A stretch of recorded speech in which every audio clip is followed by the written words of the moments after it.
Alright everyone, welcome back to another video. Last time I left off with the election of 1896, just talking about the I almost said pivotable, the pivotal election of 1896, where things could have probably changed for the country in a way that we don't really know, like we can't really predict. Potentially silver standard over gold standard and things like that, who knows. Would have been interesting, but didn't end up happening. That would have been interesting. But we're now on to the new immigration. From 1890 onward, and increasing up to the First World War, immigration came largely from southern and eastern Europe. The Slavs, Hungarians, and southern Italians were mainly seeking a better livelihood. The Russian Jews had the motive of racial and religious persecution under the Tsar's government. Some Americans fled from the even more cruel mistreatment. Or, some Armenians fled from even more cruel mistreatment in Turkey. In the first decade of the 20th century, nearly 9 million immigrants entered the United States. Naturally, this caused some misgivings. Laws were passed against the entry of anarchists and polygamists, persons with certain diseases, persons likely to become paupers, and contract laborers.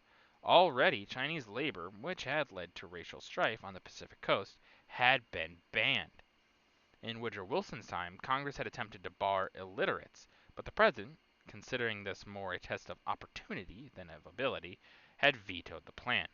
It was not until the First World War that any numerical limitation was attempted. The Japanese objected to being classed with the Chinese, and President Roosevelt made a gentleman's agreement by which the Japanese themselves agreed to restrict labor immigration. The results of the new immigration were mixed. The Slavs did some of the hardest and heaviest work in the mills and the mines. The Jews were successful in the clothing industry and retail business generally, and in the professions. The Italians were frugal, cheerful, and hard-working, but massive illiteracy and poverty had a depressing effect on Native American labor. And, apart from the quality, the sheer quantity of the new immigrants caused problems of assimilation. You're always going to have that when you have large groups of people that don't necessarily share your culture joining another culture. It has been seen a lot throughout history. A good example of that is the Romans, actually. They start taking in people a lot faster, and it starts to lead to their kind of disillusionment with Rome. They don't feel very Roman. They feel themselves more. And so it kind of just all collapses. And that there's a lot of other reasons too, but that's one of the reasons that Rome collapses. But yeah, you have a lot of people moving in, and this is one of those times where you look at the past and you'd be like, oh well, all Americans were racist, and you might have some degree of truth in that. But some of it wasn't necessarily just race.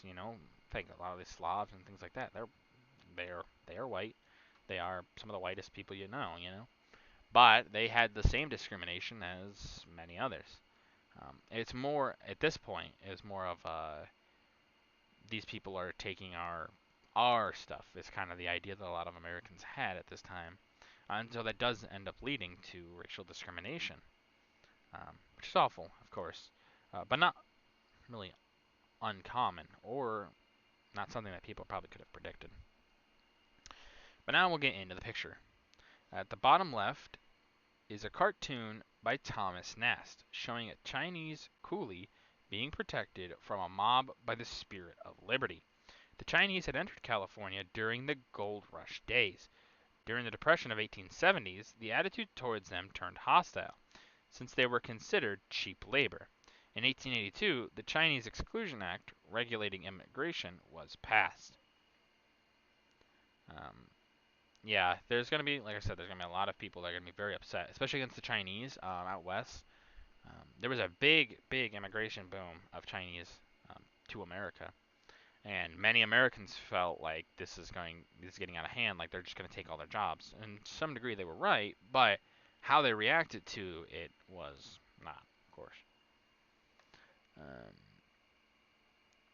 And then below, so right here, is immigrants coming to the United States aboard the SS Westernland about 1890.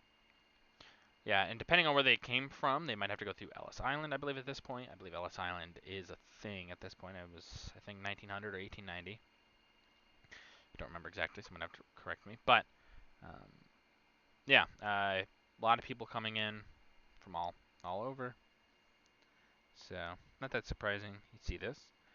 At the right here is the immigration landing station at Ellis Island in New York Harbor in 1905.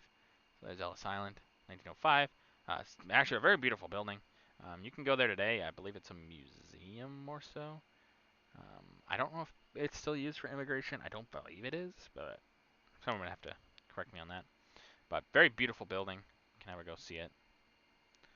It's got a bunch of names of immigrants that moved here so long ago. But yeah.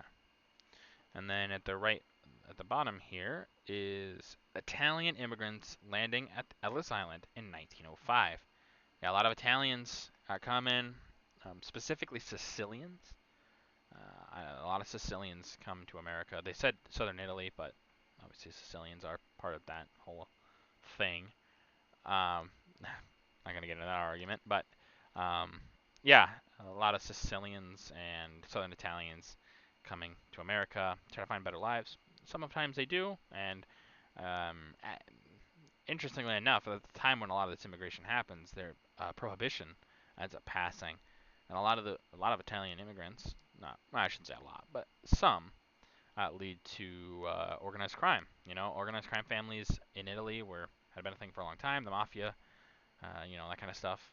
The Sicilian mafia getting very big around the 1800s, late 1800s really, and then they come to America. They get into the bootlegging business and all that. It gets really big. Get the rise of the mob through all this stuff.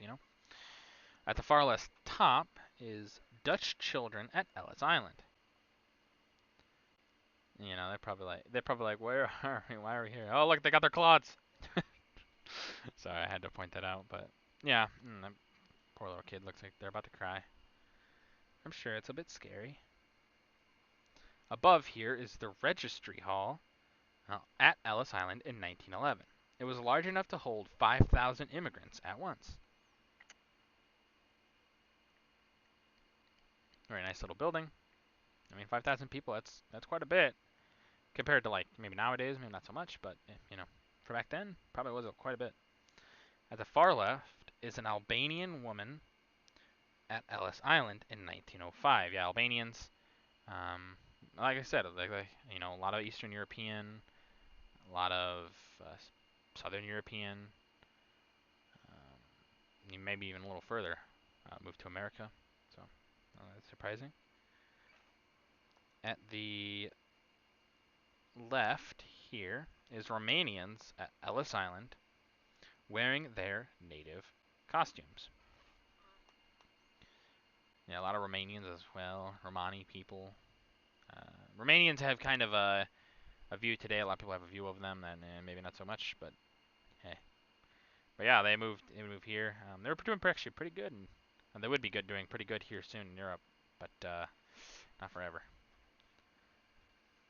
And at the right is an Armenian Jewish immigrant at Ellis Island. Yeah, a lot of Armenians. The Armenians have always kind of had a little bit of a unfortunate situation. I have to say it like that, and it sounds not as bad as it really is, but it was pretty bad. The Armenians, there will be a whole thing during World War One that I don't know if I can say because YouTube is a little testy with that. But the Ottoman Empire will do some horrible things to the Armenians.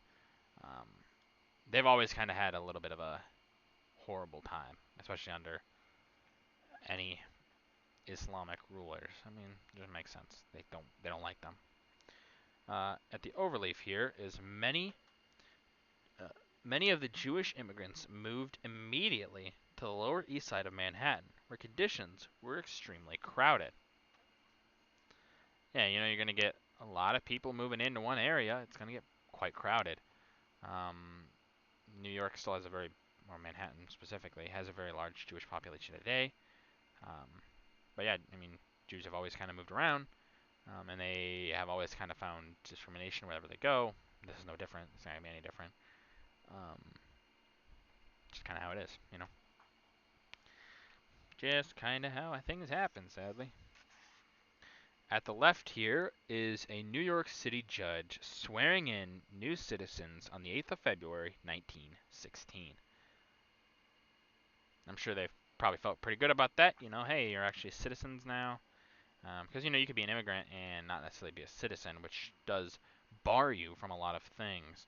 But once you become a citizen, you get a lot more benefits and things like that.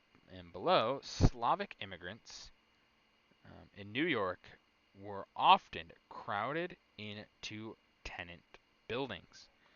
Yeah, you have a lot of these big apartment buildings, these tenant buildings, where a lot of people get crammed into these tiny, tiny little houses, um, and it's really not enough for the families that come over. We think of them as small today, but back then, you might have 20 people live in there potentially. Like, it's much smaller with that amount of people. Not necessarily fun, you could say. At the right here, immigrants often made the most patriotic citizens. Elementary school children saluting the flag in the Mott Street Industrial School on Manhattan's Lower East Side, 1889. Yeah, you have a lot of people moving to America that are very proud that they're moving to America, and they feel very happy to be Americans, things like that. So they become some of the most patriotic people. Um, kind of how it happens, People are happy to be given this opportunity. They will respect the decision of that whole thing, really.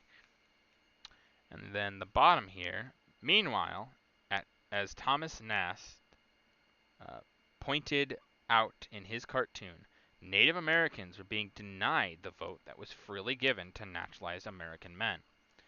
This illustration carries the caption, "Has a Native American no rights that the naturalized American is bound to respect?" It's also very important thing to point out, very true thing to point out. Native Americans will always have faced the most discrimination compared to most other people. They're denied for most things.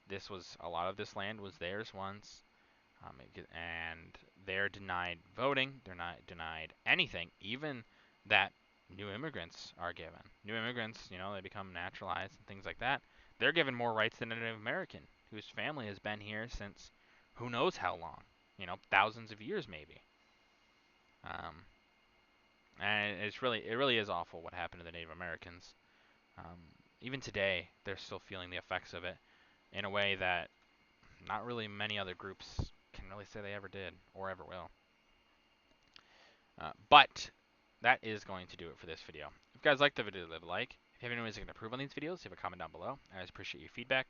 And as always, subscribe. It really does help out the channel. Thank you.